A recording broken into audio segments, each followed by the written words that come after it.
Hello everyone. आज हम पढ़ेंगे सूरजपुर जिला, जो कि सरगुजा संभाग के, जब हम पश्चिम से पूर्व की ओर आते हैं तो तीसरे नंबर का जिला है। सूरजपुर कोरिया के बगल में स्थित है। सूरजपुर जिला तहसील और जिला मुख्यालय दोनों हैं। सूर्यमुखी के उत्पादन में पहले स्थान पर सूरजपुर जिला आता है। यहाँ पंडो जनजाति पाई जाती है, इसी वजह से यहाँ पंडो जनजाति विकास प्राधिकरण 2002-03 में बनाया गया। सूरजपुर यूरेनियम नामक खनिज का भंडारण क्षेत्र है। सूरजपुर जिले के अंदर विश्रामपुर में SCCL का उप मुख्यालय है, क्योंकि यह कोयला क्षेत्र है। मुख्य कोयला क्षेत्र रामकोला नामक स्थान है और औद्योगिक क्षेत्र में नयनपुर और नयनपुर गिरिवरगंज यहाँ का औद्योगिक क्षेत्र है।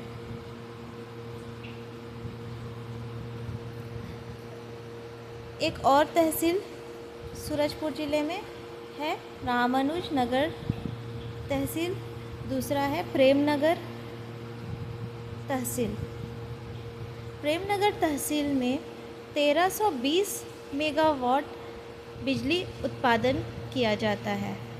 यह एक विधानसभा क्षेत्र भी है। 1320 मेगावाट के साथ बिजली उत्पादन CSPGCL और IFFCO मिलकर कर रहे हैं। IFFCO मतलब IFFCO और CSPGCL। यहाँ रिहन नदी का उद्गम होता है छुरी मतरंगा की पहाड़ी से। रिहन नदी पर जो जलप्रपात है उसका नाम है रक्सगंडा जलप्रपात। यहाँ रेहर जल विद्युत परियोजना 96 मेगावाट के साथ चल रहा है।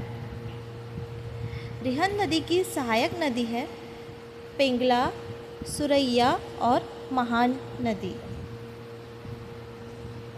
यहाँ से नेशनल हाईवे 43 भी पार होता है, जो कि सूरजपुर से लेकर विश्रामपुर और विश्रामपुर से आगे बढ़ते हुए रामकोला और नयनपुर गिरिवंश होते हुए यह सरगुजा के अंबिकापुर में यह नेशनल हाईवे 43 एंटर करता है। हम एक बार और नेशनल हाईवे समझते हैं। सूरजपुर ज़िले से नेशनल हाईवे नंबर 43 क्रॉस होती है, जो कि सूरजपुर से शुरू होती है। सूरजपुर और बैकुंठपुर, जो कि कोरिया में स्थित है, बैकुंठपुर से लेकर यह सूरजपुर में एंटर करती है और सूरजपुर से विश्रामपुर, रामकोला, नयनपुर, गिरिवरगंज होते हुए यह सरगुजा ज़िले में एंटर करती है। यहाँ जो तहसील और पाए जाते हैं हम उनके नाम पढ़ेंगे। पहला हमने जो पढ़ा था प्रतापपुर तहसील। यह एक विधानसभा क्षेत्र भी है और यहाँ यूरेनियम भी पाया जाता है। प्रतापपुर कोयला क्षेत्र के अंतर्गत भी आता है और यहाँ केरता ग्राम में 2007 से महामाया शुगर मिल की स्थापना की गई है। यूरेनियम प्रतापपुर ज़िले में जजावल, सारासोर क्षेत्र में पाया जाता है। दूसरी तहसील है लटोरी। तीसरा तहसील है बिहारपुर। चौथा है भटगांव, जो कि विधानसभा क्षेत्र भी है। पांचवा तहसील है भैया थान। भैया थान आपने और भी सुना होगा, क्योंकि यहाँ 1320 मेगावाट बिजली उत्पादन किया जा रहा है CSPGCL और इंडियन बुल्स कंपनी के द्वारा।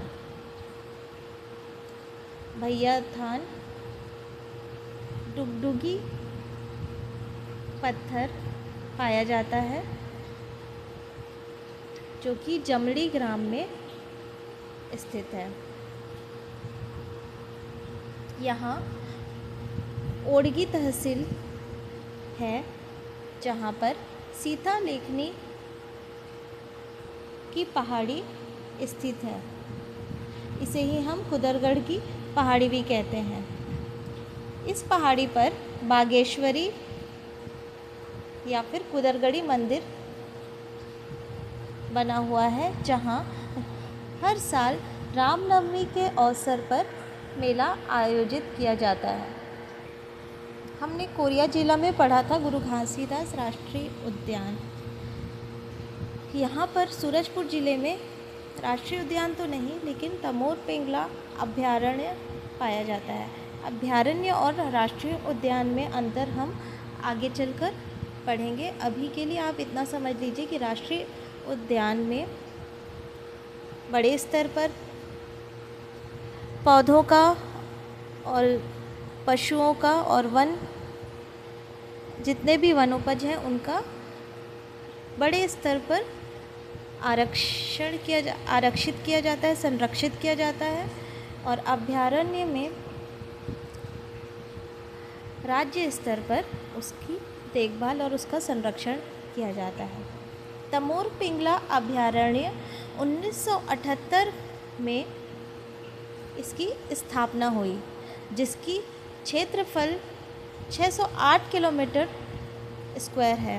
क्षेत्रफल के आधार पर यह छत्तीसगढ़ का सबसे बड़ा अभयारण्य कहा जाता है। यह पिंगला नदी यहाँ से बहती है, इसलिए इसका नाम तमोर पिंगला अभयारण्य रखा गया है। यहाँ एक गुफा पाई जाती है, उस गुफा का नाम है जुम्बा गुफा, जो कि जुब्बा पहाड़ी पर है। दूसरा गुफा है बील द्वार गुफा। यहाँ से महान नदी का उद्गम होता है। दो गुफाएं हमने पढ़ी सूरजपुर ज़िले में। पहला है जुबा गुफा, दूसरा है बिलद्वार गुफा। जुबा गुफा जुबा पहाड़ी पर है। बिलद्वार गुफा से महान नदी का उद्गम होता है। आगे हम सरगुजा जिला पढ़ेंगे। धन्यवाद।